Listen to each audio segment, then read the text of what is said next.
Welcome to Best Movies Never Made, the podcast where we explore interesting and infamous movies that never made it to or through production. I am your co-host, Josh Miller, and with me, as always, is Mr. Stephen Scarlata. How you doing today, Josh? Oh, I'm doing great because we are coming to you live from the Chattanooga Film Festival.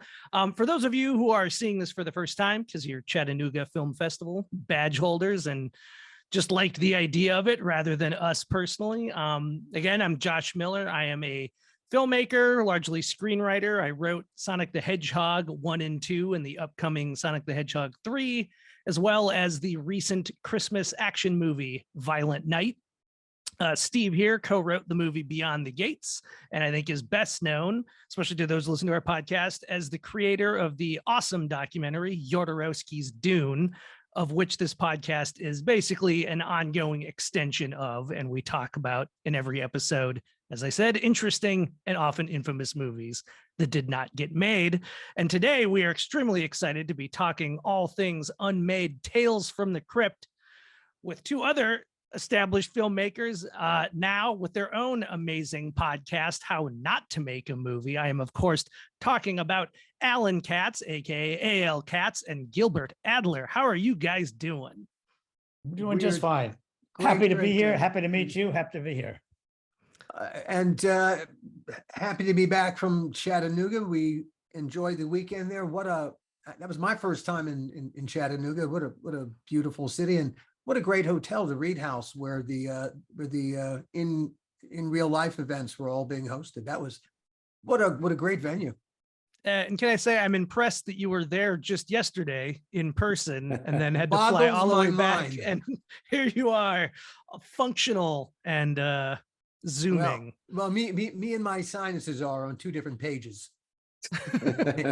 Air travel just fucks with me, man. Oh my god.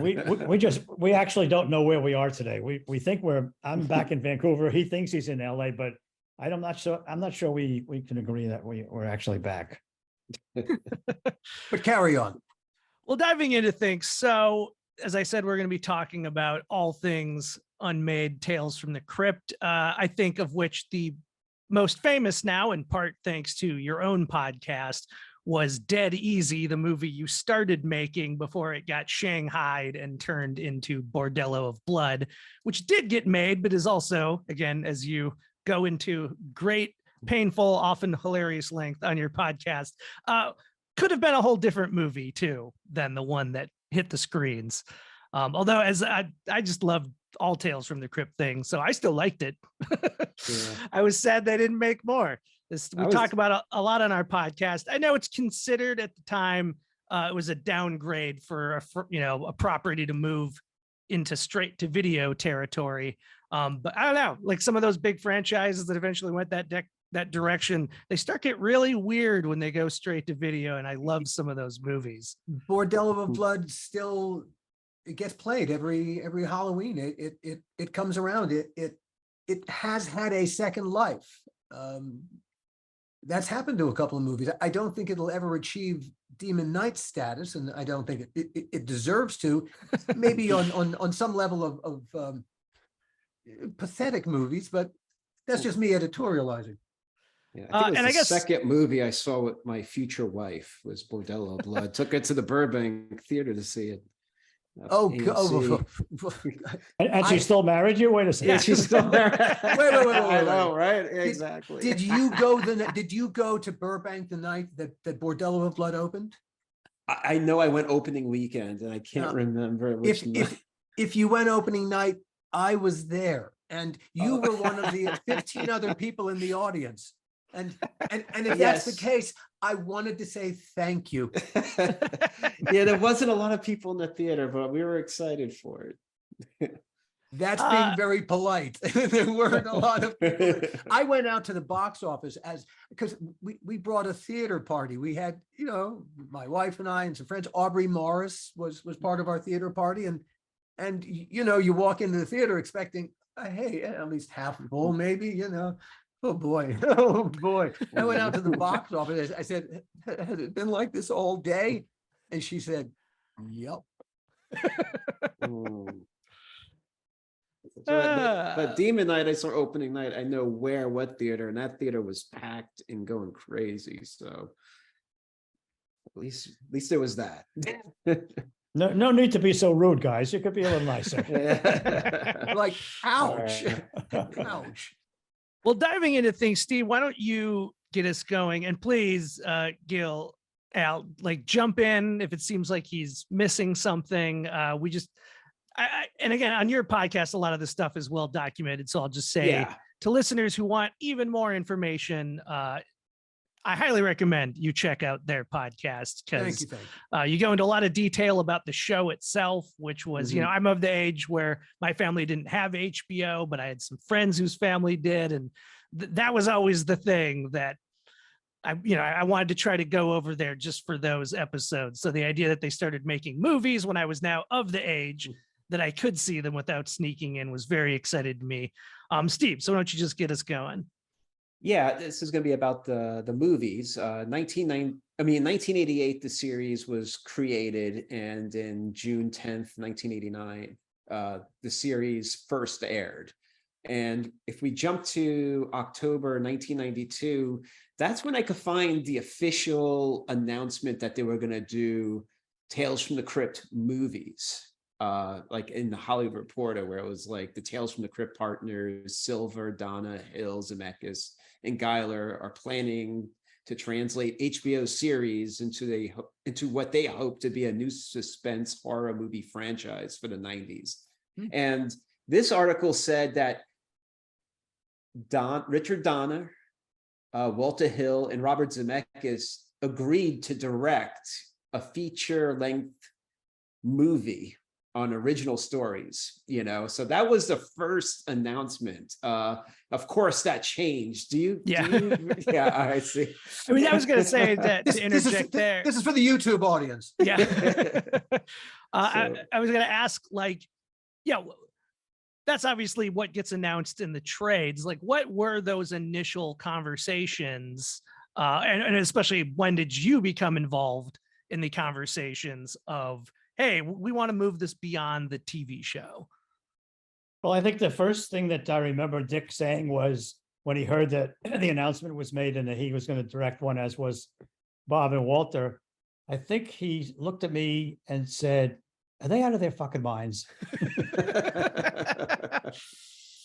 They're not going to do it. I'm not going to do it. Who put that out? So that was never going to happen. I mean, that was, as you said, it was part of the release to get eyeballs popping and to people get excited about it's it. Joel, I'm sure Joel, he ran the publicity part of it. Joel's a showman, and it's you promise the moon, the stars, and everything beyond, and hey, whatever you can deliver, that's what you deliver. And was the plan always to do a full story feature, or was there ever talk of doing like a creep show style anthology movie? No, it was always one story. There was never an idea of doing 3 episodes. That would be too much like this TV show. Yeah. And so we didn't want to do that. It was always going to be a full story, an hour and a half or thereabouts movie on itself. But what was that story? Because, in Tales from the Crypt, we hit on all different kinds of stories. We have vampires, we have ghouls, we have, everyday people like you and I who do terrible things to each other. So it was a question of, okay, what is that? What should we do as a movie that's going to feel Tales from the Crypt-ish, but is not the series? And how many seasons in was the show when the features conversations began? 4. 4. Yeah, when Gil and I went aboard Tales at the start of the 3rd season, that was supposed to be the last. And short story long, what Gil and I did, we reinvigorated not only the franchise, but the Crypt Keeper. And I think the Crypt Keeper drove an awful lot of what the franchise was, what it felt like, what it became. And at the end of the 3rd season, not only did we not get canceled, but they ordered more seasons, in the promise of more. So by the end of the 4th season, suddenly, not only were we still alive, we were attracting Tom Hanks to direct episodes, and we were getting, we were popping.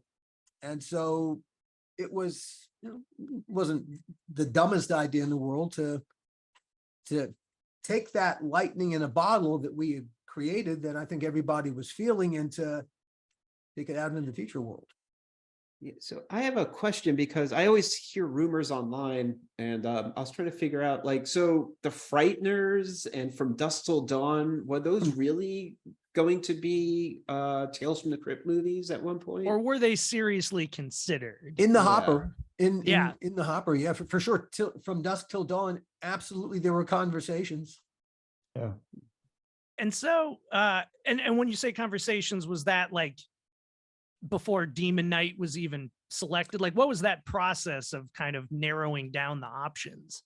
Scott Nimmerfro was very, he was vital to the process. He ran Dick Donner's development. And Scott also was heavily involved in Tales from the Crypt. He wrote, I think, more episodes than anybody. And really, some of the very best episodes are Scott's. And so Scott was, he knew every good script in town. Scott knew. And so he was aware of, he was aware of Frighteners, of course, and he was aware of Tarantino. And there were a couple other projects that, Scott had put on the table for everyone to consider. There were, of course, many moving parts to each. And so though we might have been interested in From Dusk Till Dawn, yeah, there were some other moving parts that doesn't necessarily, jibe at that particular time. Yeah, because according to my outline, I went to the library and I was going through magazines to put together an outline. And it feels like, yeah, it was announced in '92, and they were like, Walter Hill's going to direct the first one, and it's going to go before cameras this fall in North Carolina. Oh, is it? Oh, is it? Oh. And then, That'd be cool. Yeah, that didn't happen. And then the news doesn't come back again into 1994. And then that's when it seems like everything was more geared in, like they knew it's going to be Demon Knight. It's going to be Fat Entertainment Tuesday. journalists will believe anything they're told. Yikes. Yeah. And because that's when, so I guess officially Demon Knight gets announced as the first one. And what was it like? I mean, what was it like choosing Demon Knight, or did you have anything to do with that, or how did that all happen? You go, Gil. I think there were, we had a lot of conversations about what that movie should be. And Demon Knight was one of the last maybe 3 scripts that we all could agree, yeah, this is in the zone, this was feeling right. I was supposed to direct the first one. So I was going to direct Demon Knight, but I didn't really like the script as much as Dead Easy. And so I basically said, I'll take a pass, and I'll do the second one. And we all agreed that fine. That's the partners agreed that, we agreed that, and then we moved on from there. Yeah, because like May 1994, it's like announced, like it hasn't been announced since '92. It's like the first announcement comes out, and it's like Dickerson will direct Demon Knight, which will come out on October 28th to coincide with the premiere of the 6th episode of 6 seasons, the premiere 6th season episode of Tales. Right. And it also mentions the other projects in the 3-picture deal are Fat Tuesday, which became Dead Easy, and Body Count, which we interviewed Adam Rifkin about. So did you, anything about that announcement? You want to your opinion on that announcement with these other 2 movies? Sure, just never believe what you hear. I mean, the purpose of that announcement was to get people jazzed up about there's going to be a movie, there's another season of Tales coming, and get ready and enjoy it and be ready for it, and put down your money when we're ready to take it. But don't put any of this on your calendars, for fuck's sake. Yeah, the three movie projection, that's real Babe Ruth style, pointing to where your home run's going to go. Right. But as Pointing as at the next county too. As Steve was saying, we had did a great episode a few years ago with filmmaker Adam Rifkin, and just kind of offhandedly, he started talking about when Walter Hill approached him, because he had this idea that before it was retitled Body Count, Rifkin was saying Hill wanted to call it Redneck Frank. That was, I think they even wrote a script, right, Steve? Yeah, that's what it sounds like. It sounds like Rifkin and Hill wrote a script, and just the elevator pitch on that was El Paso, Texas, and there's some vigilante going around, and we keep seeing him get like mortally wounded, but never actually seems to get hurt. And then the big reveal is that he's like a Frankenstein style government experiment who escaped and is now cleaning up the streets. But I guess, yeah, like during this process, That's cool. Yeah. like I to what loved it. extent I like were did you even like hear about these, or was it kind of like Joel Oh, was yeah. just off on his own getting people to write scripts in A the little of hopes both, that a little of yeah. both, a little of both. I mean, we heard about them. You know, I know Adam very well. He was in those years, he was a really good friend. In fact, I'll give him a plug. He just finished making a movie that he directed with our good friend Malcolm McDowell. And they just finished shooting that about 2 or 3 weeks ago, I think. So Adam was a really good filmmaker, a good writer. You know, first of all, there's no such thing as a 3-picture deal. You know, when you get a 3-picture deal, you're lucky if you make the first one. And if you make the first one and it does well, then maybe you'll make the second one. Maybe. Mhm. And the third one, nobody talks about for months and years later. So, you know, when they announced, oh, we're going to do this, and we're going to do this, and that's just all, you know, to get you goosed up to watch the show and watch the movie. Right on. Yeah, because it almost seemed like, yeah, I guess Hill and him met when Hill was finishing Trespass. Mhm. So, and then Yeah. they started working on that together. And then it seemed like, and then another article I found, but I can't find proof if it's true, Zemeckis hired Jackson and Walsh to write The Frighteners, but Jackson Right. liked it so much, it was just going to become its own thing. And so I guess, You know, know. like I said, there were things in the hopper, but not everything was really ever going to fall onto us. I think there was a blink of an eye when they talked about Frighteners, but it was never Okay. really serious because I think Peter really was more interested in making it for himself and making it his initial movie and not having it under the banner of Tales. I remember seeing a copy of the script on Scott Nimmerfro's desk when I'm sitting in Scott's office talking about episodes, and he pointed to it and just he loved it. Cool. Yeah, you know, so it was close enough to touch. Well, and yeah, I guess talk a little bit about the, you know, because Fat Tuesday. Well, I guess actually first just talk about because Fat Tuesday started out. I couldn't find more information about the guy credited on the script, J.P. Kelly. I don't know if that was the only thing he ever wrote that made it into the actual Hollywood system. But talk a little bit about that process of how that script came in, and obviously was the one that you guys kind of fell in love with and wanted to do before Demon Knight. Well, first, go ahead. Well, I was gonna say the mandate for the 3 movies was 3 very different movies. And all right, so if the partners and everybody wanted the first movie to be a monster movie, okay, cool. Then all right, then the second one should be as different as possible. You know, Gil and I also had ambitions beyond horror, and we saw an opportunity to do, you know, for a breakout project of our own. And what we loved about Fat Tuesday, and what I think we evolved it into in Dead Easy, was a psychological thriller in the Don't Look Now vein. That's interesting, thinking yeah, of it through the Don't that Look was Now the- vein. that was the prism. goal, something that was, yes, because it were Tales from the Crypt. Yes, there were going to be horror elements, but we wanted to lean more heavily on the psychological, you know, the emotional, the human beings. We really wanted to make our characters pop, and we saw a great hero, we saw a great female lead, and we saw a kick-ass fucking villain. Oh, Dead Easy had, that's the thing that breaks my fucking heart. What a franchise villain the Harlequin could still be for somebody clever.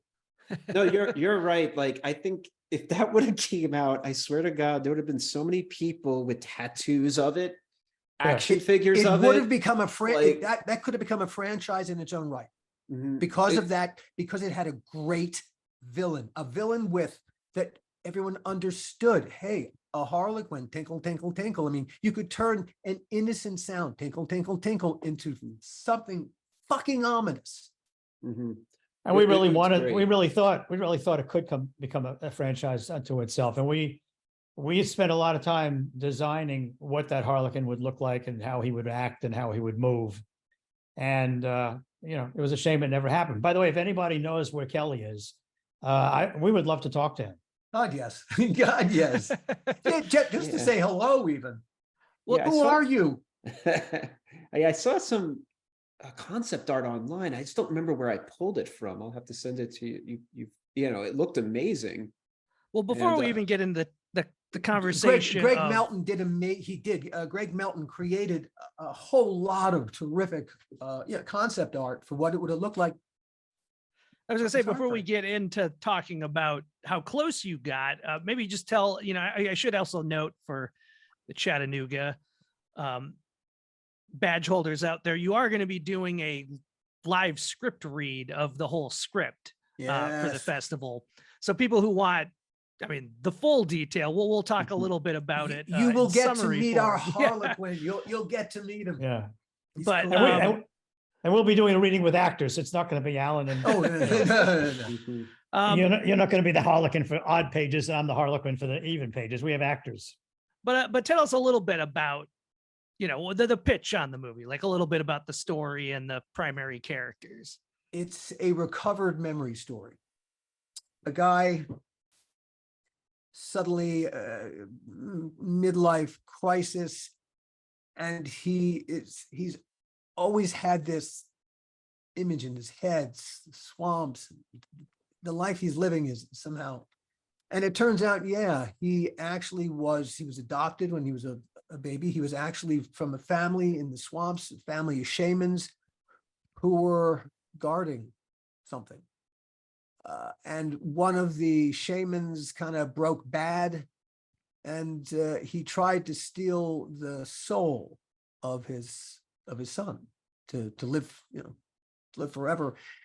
He ends up in the nether region, but hey, he can get back to this place if he can grab the soul of his grandson. And that's what he does. And it's up to the son now to deal with his father, that's the Harlequin, really. He's a shaman who broke bad, and he's got to get his son's soul back if he wants to see his son again. Now, let me just ask the listeners straight up and down. Doesn't that sound like a great idea for a movie today? Forget that it was 25 years ago. Or would you rather watch Bordello of Blood? Well, I would have loved to have both. I wish Yeah. they'd made 10 Tales from the Crypt movies. Yeah, because I think it would have had such a cool impact too, because there was like all these failed slashers in the 90s. It's not saying it's a slasher, but they were trying to recreate Jason and Freddy again with Dr. Giggles and Brain Scan, which I liked. yeah.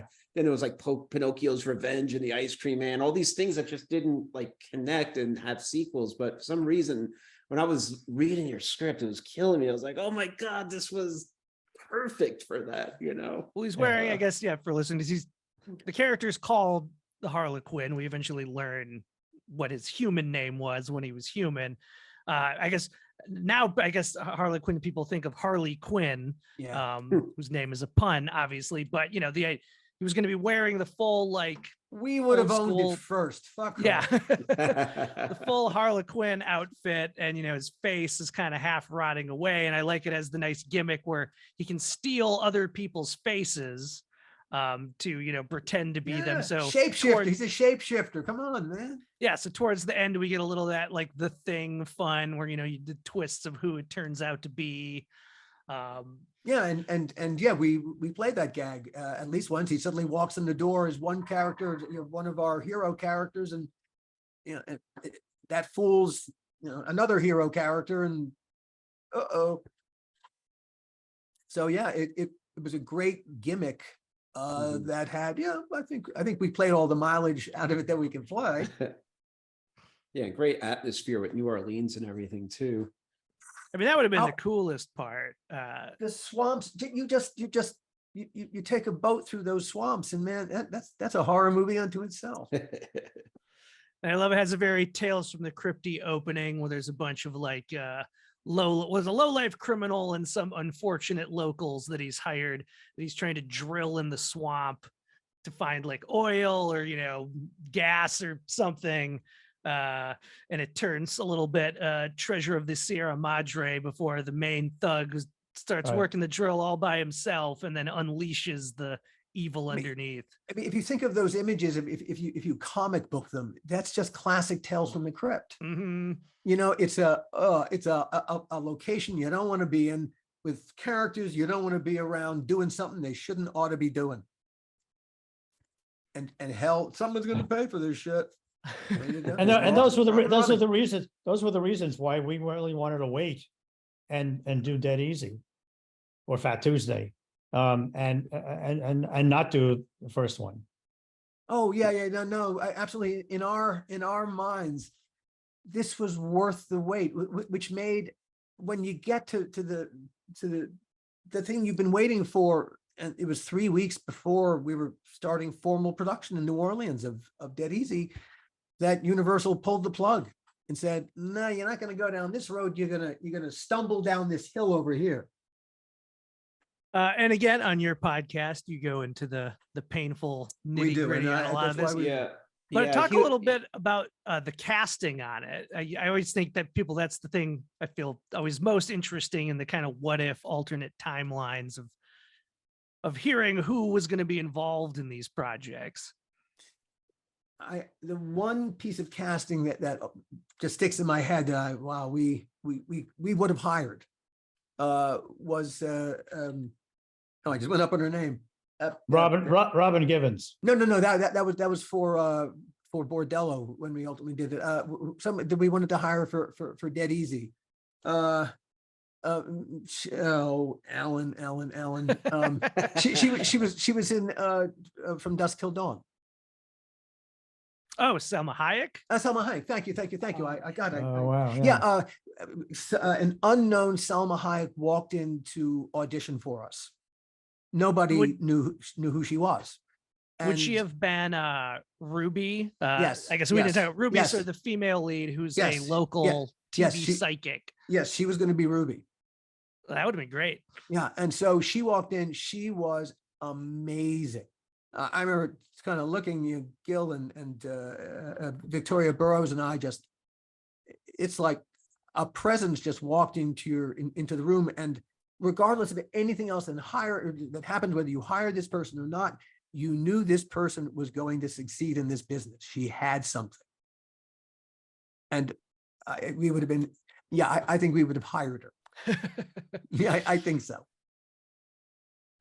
Steve, I see you about to say something. Oh, no, I was just putting together something where he was saying previous, but you can continue with that and I'll add next. I don't recall that we had any strong ideas in mind for Lloyd, the hero. I don't know that we had anyone in particular that Victoria had put into our heads or under our noses for the Harlequin. We really had just started reading people in Los Angeles when we were back and forth to New Orleans. We had spent, Greg Melton was there for 6 weeks. Oh, wow. Researching and, looking for stuff. And then we spent, the better part of, a week to 10 days scouting locations, meeting up with, the people that would have been our local staff. The only good thing that came out of that trip was we became quite friendly with Emeril Lagasse. There you go. We He ate had just- great. Yeah, he just opened up one of his restaurants, and we went there, and he heard we were in town, and he came over. He said, "Does anybody have any allergies? Anything you don't like to eat?" And we all sort of looked at him and like, "No, And he goes, "Well, would you allow me to make dinner for you guys?" And we said, "Yeah, great." Okay. And then, yeah, Oh, And- wow. is that Twist right? my arm. Yeah. yeah. And so we became great friends with Emeril for a long time. So It was a like, great meal. Great meal. that must have been incredible. Yeah, but yeah, so Demon Knight stopped shooting, and then you guys were immediately pretty much on Fat Tuesday. Yeah, Demonite opened very, very well. It got, it got good reviews, and there was nothing really to get in the way of doing a second. Yeah, because what I was seeing is what's wild is that, you know, when I said earlier, when they first announced Demon Knight, like that Dickinson was attached, it was May 16th, 1994. A couple of weeks later, like 2 weeks later, in Hollywood Reporter, where they have the films in production, they immediately had Fat Tuesday in there, and it was saying it's going to start January 15th.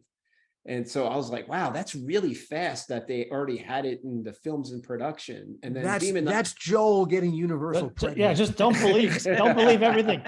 Listen, don't believe everything I learned that a lot. I learned that a lot with all the research I do on this podcast, because I always like to put up the dates and mention it, and just to have the people on the other side tell me, like, I mean, sometimes they're like, I haven't even heard of that news.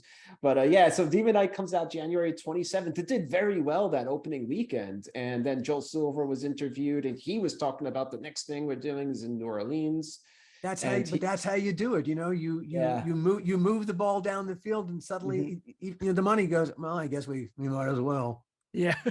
Yeah, because the film's in production again in January. It was like Dead Easy, formerly Fat Tuesday, starts February 9th. So they were really gunning for it in the beginning of the year. And then because I'm listening to your podcast and you guys talk about it, and you just mentioned briefly how fast it switched over in the Hollywood Reporter films in production, like 2 weeks later, then that's when it changes to Bordello of Blood, and all the information is still about, Dead Easy underneath it. They didn't even change that information for another like couple of months until does not live here anymore. No forwarding address. And I was like, oh man, what it's like it's so heartbreaking to read, because like how deep you guys were in this movie. And then we should have stuck its face on a milk carton. Harlequin on the side. Thinking about the concept art you're talking about, could you talk a little bit from what you even remember?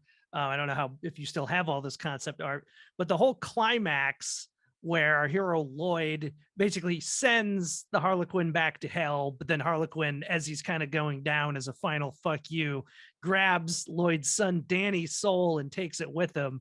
So Lloyd, almost like a cliff jumper, has to go down to hell, and there's this whole extended sequence that's them fighting in hell that says some very, again, Tales from the Crypty kind of jokes. I made a note of here where they're passing like again trying to think of what the visual, it's like a river of like just bodies, and Harlequin like the view I call this bridge over troubled waters. Hard not to envision the John Cassier voice on that one.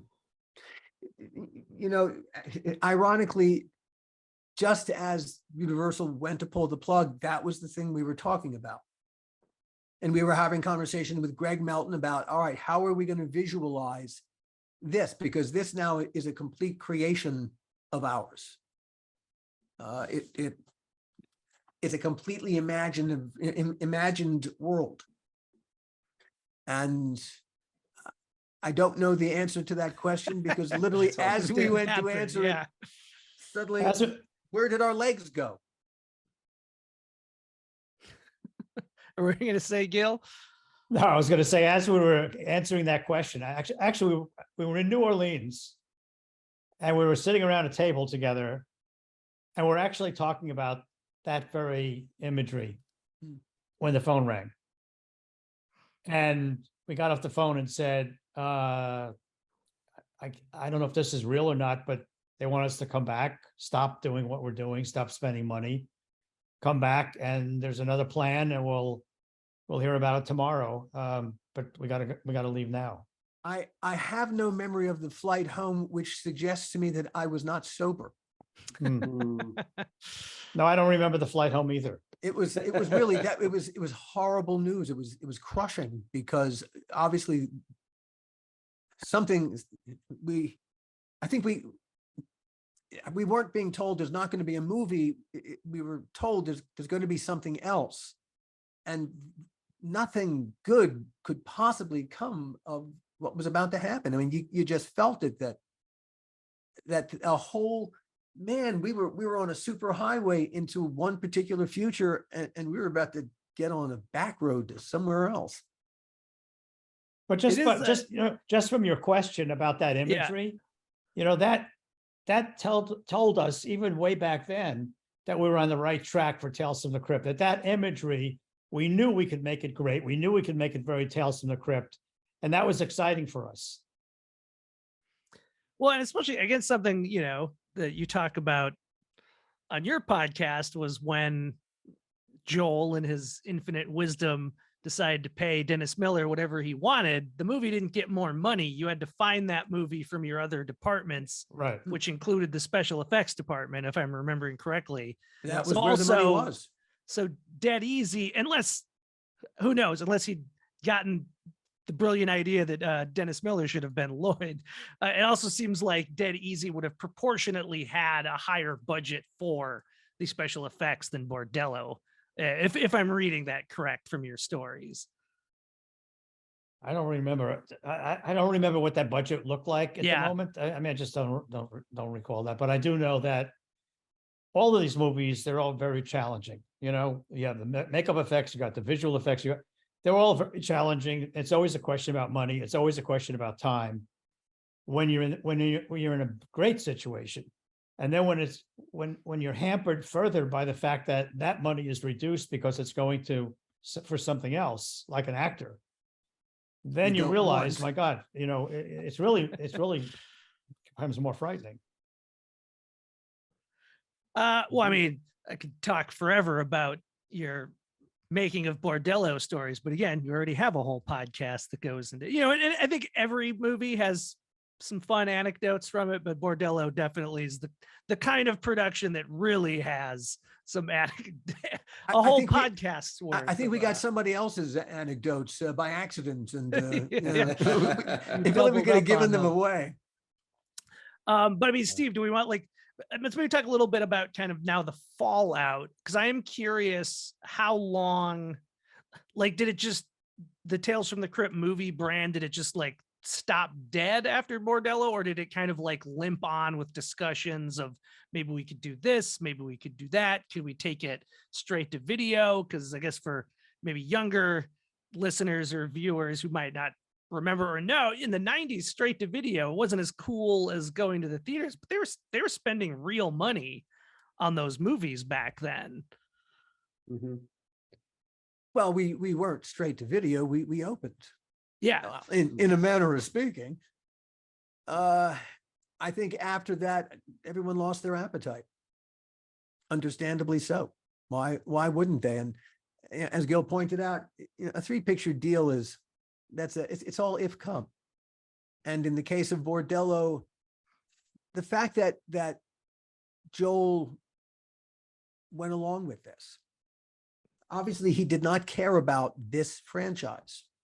Because and all throughout the making of Bordello, he chose the feature film he was making and its lead actor over our franchise.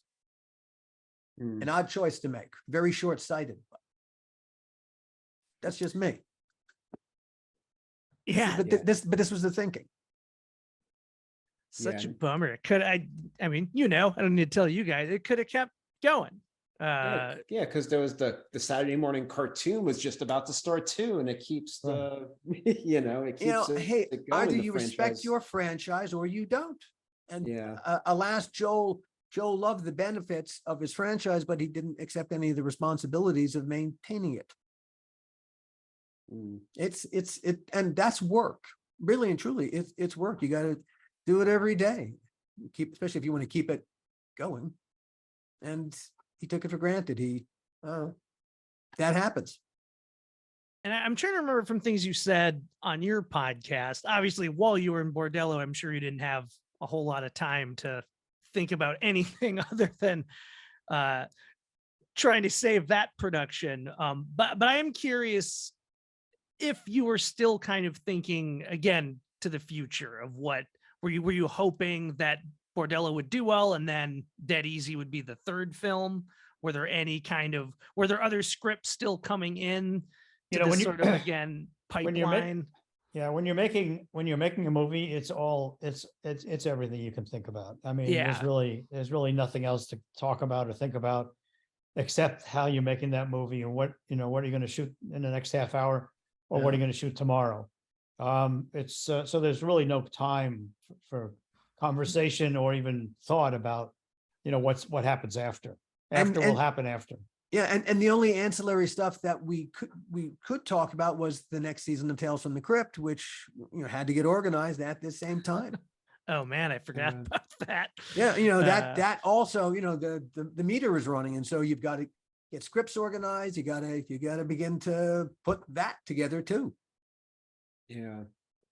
Yeah, in the alternative universe after Fat Tuesday, or I mean, Dead Easy, we would have got, it looks like from what the trade said and what Rifkin said, it would have been body count, which, as we already described, sounded pretty awesome. So missed out on such a good trilogy.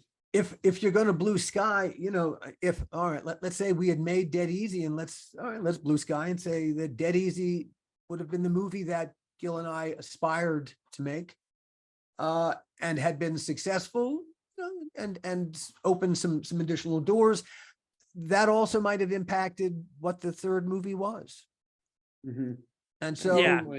it's once success changes everything, and who knows? By then there might have been something along the lines of Dusk Till Dawn that was a hot script that Joel would have seized upon as being the more marketable thing. And in that moment, the initial thought with these movies was to make 3 very different movies. We didn't want to make the same movie over and over again because it's Tales from the Crypt. They had to be very different. anthological. So if we had done the second one as Dead Easy, which had much more thriller element to it, and a lot of our Tales from the Crypt show itself had thriller element to it, as well as all the other horror issues and elements, that might have extended the life of the series of movies. Oh, absolutely. To a degree, what Dark Castle was trying to do, Mm-hmm. in theory, that could have been part of what the Crypt franchise evolved into. Oh yeah, absolutely. And I guess, Gil, I'm assuming clearly not, but I guess I'm nonetheless curious when Dark Castle was starting, because I mean, Katz pointing out, in a way, it's kind of was just making more Tales from the Crypt movies. Was there ever any thought of trying to do like House on Haunted Hill, trying to keep the brand alive, or did everyone, it was just so thoroughly dead? And No, Dick was Joel was on to the Dark Castle idea, and having another company. He had it, I think, with the Crypt estate. yeah, And he had it with most of the people in Tales from the Crypt, and he just wanted to start something new, and went after in a very different way, because he was talking about Hammer movies, remaking Hammer movies. We made remake of Bill Castle movies, and so the approach was a little bit different in terms of where do you get the material from, or how do you create material. But it was still, in the sense that Tales from the Crypt was a collection, and all these other things are a branded collection. So, then you don't have to think of anything. It's just redo brand, pieces of the collection.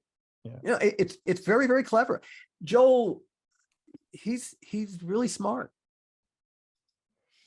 and I think that's another thing people forget about too, is how many big names were attached to Tales from the Crypt, TV and movie franchise. It's a lot of people to deal with, and I mean, to what extent was everyone really weighing in on the scripts? I'm assuming not really the other names. No. They were all weighing in on the scripts. Oh no. They were all, and each of them had departments in their own companies of development people. In fact, the initial conversation I once had with Scott Nimmerfro, who was in his own right a very good writer and became a really good friend of ours along the way, was he once came to us very early on, and he had notes, and we would get notes from like HBO and then 5 development people who worked for these other guys, right? So we would get notes up the kazoo. And so he once came in and he said, I have a note. And I said, what is it? And he told me it. And I said, well, I don't want to hear any more notes from you, because we shot that scene yesterday. And you didn't know that, and you should have known that, because it doesn't do me any good to give me a note on a scene we shot yesterday. And so we had plenty of people giving us notes left and right. Scott got better very quickly as a result, and he adapted very quickly, which is why he ultimately became part of the team by the time we were done. He was a great asset, and he was a great friend. I mean, to both of us, we loved working with Scott, and he had this very dogmatic kind of sense of humor about him. Very which we both- Midwestern. What? I say Midwest, very yeah, yeah. very Midwestern. I mean, really Coen Brothers territory. Yeah. And we just really loved him. We in fact we loved him so much that when we took Tales from the Crypt to England, we took him with us. Said, "You're coming with us." He was the first writing staff we ever had. It was, it was season 7. I was thinking of that gauntlet of notes to get through. Ugh, giving Oh, me it was wild. chills. It was wild because we get it from HBO, 2 or 3 executives in HBO, the partners, the minions of the partners. Alan and I would beat each other up on with notes to each other from each other.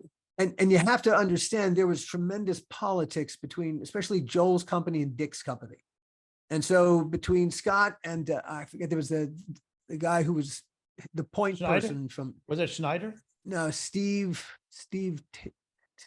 I forget. But he was part of the mix.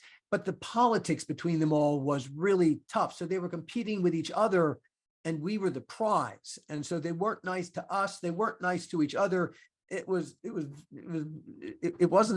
well, because it's Joel. Joel loves that competitive, monstrous. It's a dog eat dog world. We're all just different flavors of Alpo environment. So we would basically listen to all of them and then do what we wanted to do and basically fuck them. Because that was the only way we could function, and that was the only way we would work. And we thought we had such a good idea about it, and we had such a strong working relationship, Alan and I, that we felt, we know what we're doing. And if you don't like it, fire us. But we're not going to tolerate this bullshit of, this is going to be a kitchen, where we have 75 cooks. A kitchen cabinet of a kind. After a while, they began to trust us. And I think a key moment where they suddenly decided, well, I guess the guys kind of know how to do this without us, was when Bob Zemeckis asked us to rewrite Yellow. And the problem was, that was supposed to be the last episode of season 3. That was going to be the last episode of Tales from the Crypt. It just became the last episode of season 3, and a very big episode.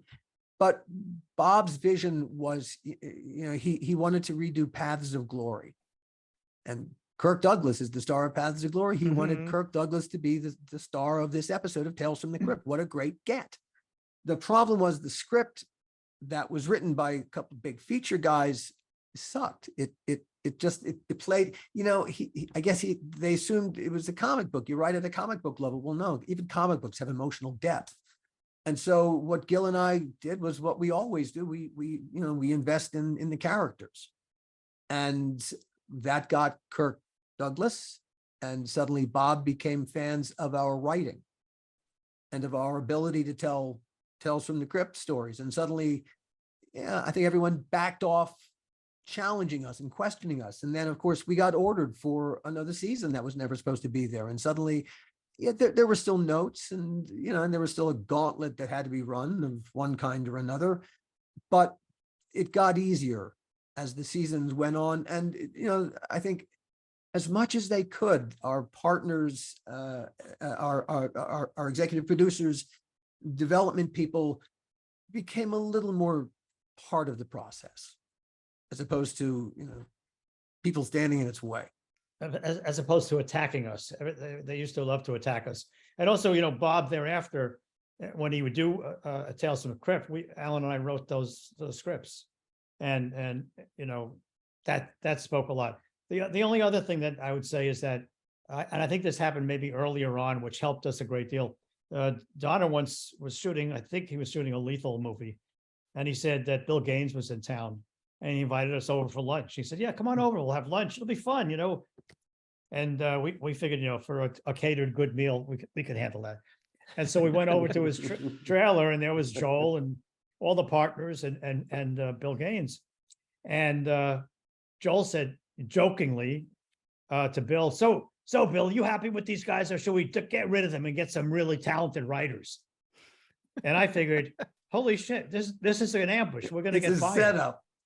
We're going to get fired right now. I thought we were having a good lunch and we're going to get fired. And I was like, I must have turned very pale. And I looked at Bill, and Bill, without missing a beat, looked right back at Joel, and he said, I only have one thing to say about these guys. You should hire them for a life contract. Hire them for life. And so I think that, once that helped a lot. Once, we got, and the way we got Bill was, we would say to Bill, look, we don't really care about anyone else's opinion. We only care about yours, which is true. And we would say, we're going to send you scripts before we send them to HBO, before we give them to the partners, before anyone sees them. We want you to look at them. And if you like them, great. If you don't like them, this is what's going to happen. We're not going to argue with you about why we're right and why you're wrong, or what. If you don't like it, we're going to fix it. Or if you don't like the whole thing, we're going to throw it out and rewrite it. That's how Alan and I are going to work. It's most important for us, since you created the whole background with these comic books with your dad in the 50s, the most important thing for us is to make sure that you're really happy with this show. Otherwise, what the hell are we doing? For me, for me doing this show, I grew up a fan of the comic books, of Mad Magazine. I grew up, I was born in 1959, so I was right there in its sweet spot. And to suddenly be working for Bill Gaines, taking his creation that I loved as a kid and putting it into another medium, you can pinch yourself as much as you like. It never quite seems real. To have his blessing is like, it's like God giving you, his, okay, man, sit beside me here. I say that as an atheist, but it really was. It was like God saying, you're cool. And we became very good friends with Bill. We would see Bill every time he would come to LA. In fact, it caused some problems because he wouldn't call the partners, but he would call us. And he would, and when he came to LA, he would only eat at Musso Frank's. And I didn't realize this. And so one time he came out and I said, hey, Bill, I want to try this new place and my treat, let's go. He goes, what are you talking about? We can't go there. I go, well, why can't we go there? I don't go anywhere else. I only go to Musso Frank's. Did you notice when you come to New York, we only go to Jackson Hole on 64th and 2nd Avenue. I don't go anywhere else. Musso's does have a great martini. Oh yeah. Among other things. Speaking of the comics, and I'm guessing the answer is no, but I'm curious nonetheless, just thinking of how, the first Star Trek movie, they basically redid and expanded one of the episodes from the original Star Trek. Was there ever any thought of taking an episode from the show that you always felt could have been so much bigger than a half-hour script and turning that into a movie? No such thing. It was hard enough to turn the goddamn comics into 25 minutes, or to 30 minutes because it was HBO. We could go 30 minutes. The comic books themselves were very simple constructions. It really the setup to the punchline, and then you go back and you tell the rest of the story, and then you see the punchline. Guy wants to be head of the company, and the last panel is going to be cut off his head. It's stick on a pole outside the company. You got what you wish for. Yeah, really, it's be careful what you wish for. You might just get it, and and all the characters are scumbags. One of the things that we changed about Tales from the Crypt, because we looked at the comic books, we had a great deal of respect for the creation of the comic books, but the comic books really were just what Alan said. There was just a beginning, and then after the first two panels, you knew the whole, you knew where it was going. It was okay to read it, but it wasn't okay to perform it that way. And so we basically would take the title of the comic book, we would glean something, whether it be an effect, a relationship, whatever, scratch and recreate everything. Well, was there any unmade Tales from the Crypt episodes you wish would have got made, or? As the seasons went on and we went through, there are a lot of comic books, but not all of them, or even as comic books, were that good. And not too many of them really were that translatable into shows. Some of them were interesting ideas, but way beyond our capacity to produce them. And many of them were the same story told in a different way. What And I so was going to say, yeah. we didn't want to repeat ourselves. And we would say, we would look at them and then Alan and I would argue with each other and go, wow, why don't we do this? Or, no, we can't do that. It's the same as this one or this one. No, we can make it different. We'll change it this way. And then we would look at each other and go, ultimately, at the end of the day, it's a riff on a show we've already made. We're not doing that. By the time we got to season 6, it was getting real hard. It was, man, scraping the bottom of the barrel. I think by the time we got to season 7, this was what was under the barrel.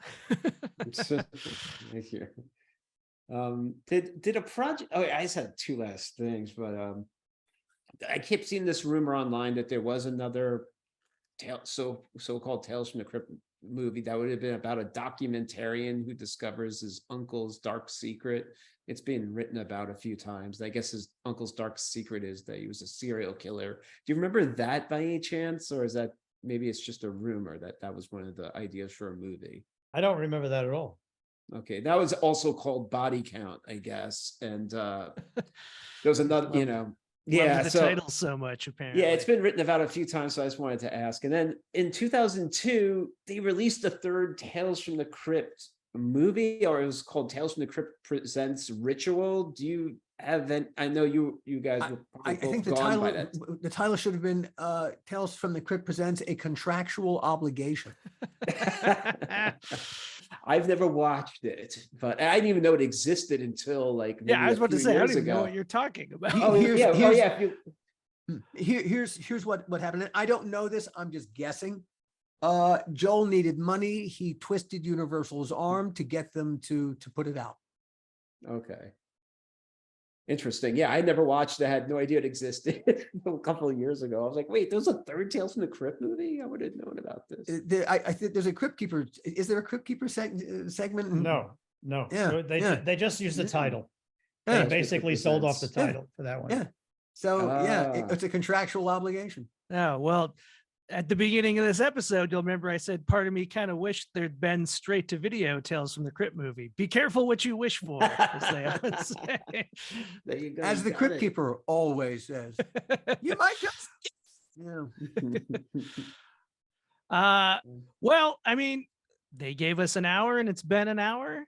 I think, thank you guys so much for joining us and answering all our questions.